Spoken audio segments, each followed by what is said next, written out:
The Boston Red Sox have a major opportunity to go out and acquire a major steal of a free agency signing in hopes to add depth to the first base position. I'm here to break down how Anthony Rizzo could be a helpful answer to the first base problems in Boston after losing Tristan Casas for the rest of the season.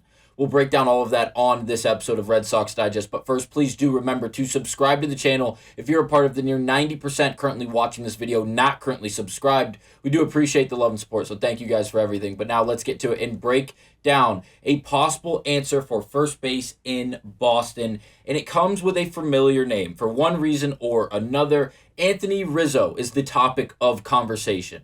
Now, a left-handed bat who has dominantly played first base the entirety of his career, if not DH, who was in most recent times a Yankee, who is now a free agent and available on the open market if he were, one, willing to play, two, if a team was willing to pay him what he is looking for, and really whether or not a team is open to landing someone like Anthony Rizzo. Now, the Boston Red Sox, with their backs against the walls up to this point in the year, specifically speaking about the first base situation going on, seems like Anthony Rizzo could possibly be a great option for this Red Sox team going forward. Now, Ken Rosenthal was the one to really pronounce this as a possible idea following the Boston Red Sox announcing that Tristan Casas underwent a successful surgery repairing the left patellar tendon, and which is huge. Obviously, we want nothing but health and happiness for Tristan Casas. We want a speedy recovery, an effective recovery with this major injury that is going to sideline him for the remainder of this season. But because he is no longer obviously going to return this season, the Red Sox have to turn really the clocks and look for another answer at first base, as right now the only two listed players at first base in the 40-man roster are Romy Gonzalez and Tristan Casas. Now, the Boston Red Sox and versatility have been two things that have been going hand in hand really for the last 4 months on this channel. All throughout the offseason, up to the early parts of the regular season, versatility has been a major talking point on this channel, specifically coming from me. As if you look, the shortstops, the second baseman, as well as third base, and all of the outfield have great versatility. Players like, say, Don Rafael can really be plugged in anywhere in the outfield, as well as playing in the infield when need be. David Hamilton can move from shortstop to second base. Players like Story can do the same, from short to second base. Bregman, third base to second base. Christian Campbell in the outfield, whether it be center or left, or even possibly second base, where he's got the dominant amount of starts up to this point in the season. The reason I bring this up is because there is a lot of versatility amongst the entirety of the infield and really the diamond in a hole for this Red Sox team defensively, except at first base. Now, there's not a lot of really possible options for the Red Sox as currently constructed to replace Tristan Casas to play alongside someone like Romy Gonzalez. And that is why the conversation of possibly via trade or going out and signing a free agent is the topic of conversation surrounding the Boston Red Sox first baseman situation.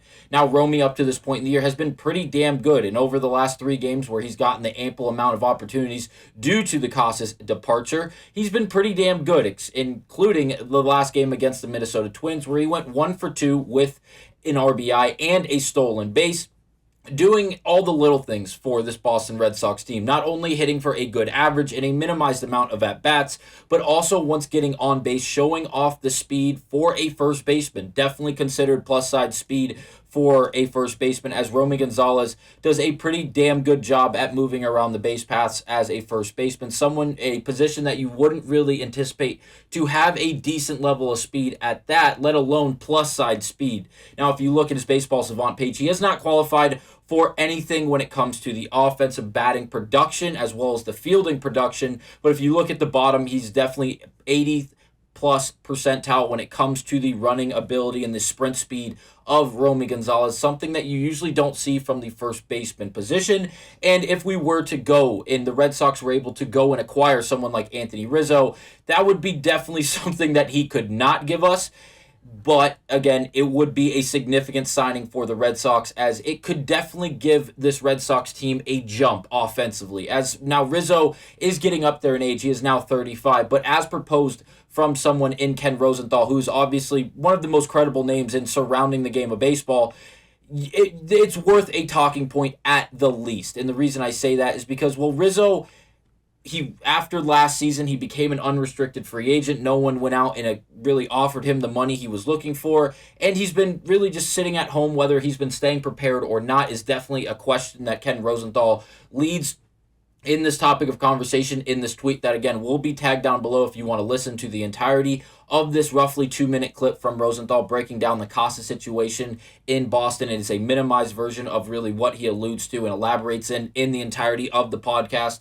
That, again, if you click on the link I tag below, which takes you to this tweet, there are different links for all different types of devices and different formats or platforms, if you will, to then go watch Ken Rosenthal's podcast where he breaks down all of this in totality.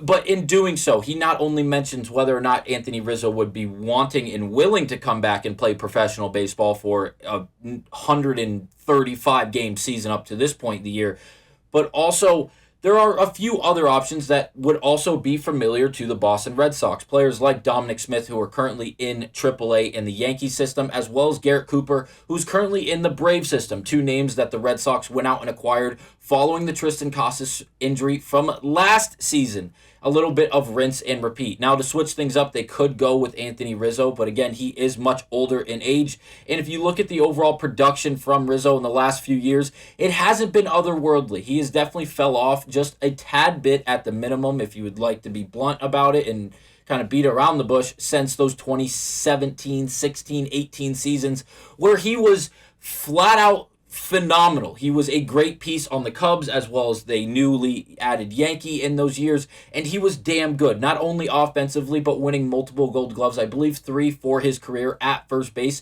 where he was pretty damn good and got the job done not only offensively, but defensively. And if you look at these numbers from 2024, and now it wasn't really a limited amount of bats. He got 375 of them to be exact last year, and this is the Baseball Savant page he presents us. The whiff rate as well as the K percentage are the only two statistics above league average by any means. Everything else is way below league average. A very, very lack of production, we'll say, from Anthony Rizzo this past year. And now, if the Red Sox were able to go out and offer him a contract, it'd be interesting to see what that dollar amount would actually come out to for someone in Rizzo, who, again, is 35 years of age, coming off a year where he wasn't otherworldly productive, in a situation where the Red Sox, again, have their backs against the wall. So would he have a bit of leverage in this situation? It seems like it, but it also seems that the Red Sox could be willing to go in another direction, whether it be via trade or a possible other free agent signing to help add depth and really just some more production at the first base position, allowing Romy to take some days off and not be the everyday starting first baseman for the Red Sox. Based off of SportsRack, this is the presented calculated market value for someone in Anthony Rizzo this current season. Roughly $2 million for an AAV. So what a contract would us, and again, this is all based off of comparing previous players who have similar production based off the last year.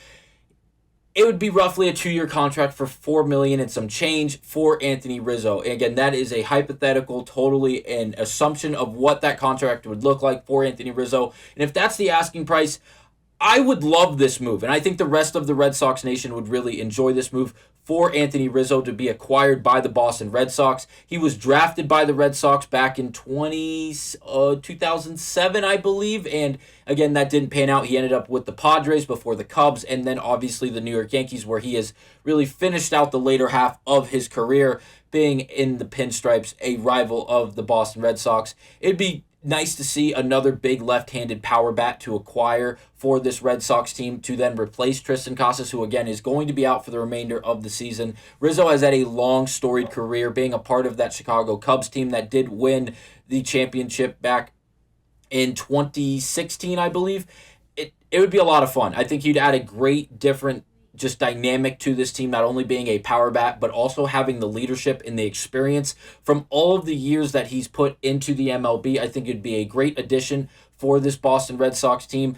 I would love to know what you guys think about it as, again, members of this fan base, supporters of this organization, what you guys would think about possibly in the acquirement of Anthony Rizzo. Now, we mentioned those years that he had back in 2017, 2018. These are the numbers that we were seeing from Rizzo. Now, those are far from what we saw in 2024. But if we could even get a glimpse of what we saw in 2018 or 2017. In just little spurts, it could go a long, long way for this Boston Red Sox team and really be the spark this offense needs, as Casas, again, was not that person when he was active and on the diamond.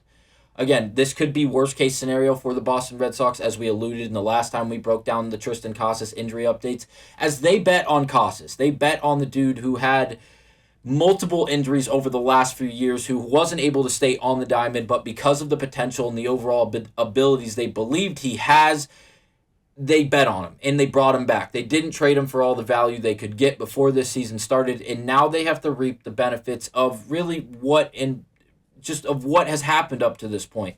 And now it's going to be interesting to see how it all plays out. I think this has Red Sox fans fired up if Anthony Rizzo were to land with the Boston Red Sox, resulting in a minimum contract for just a year or two, resulting in a major steal for this Boston Red Sox organization. Thank you guys for watching. I will see you guys on the next one, and please do remember to let us know down below what you guys think about this possible signing for the Boston Red Sox.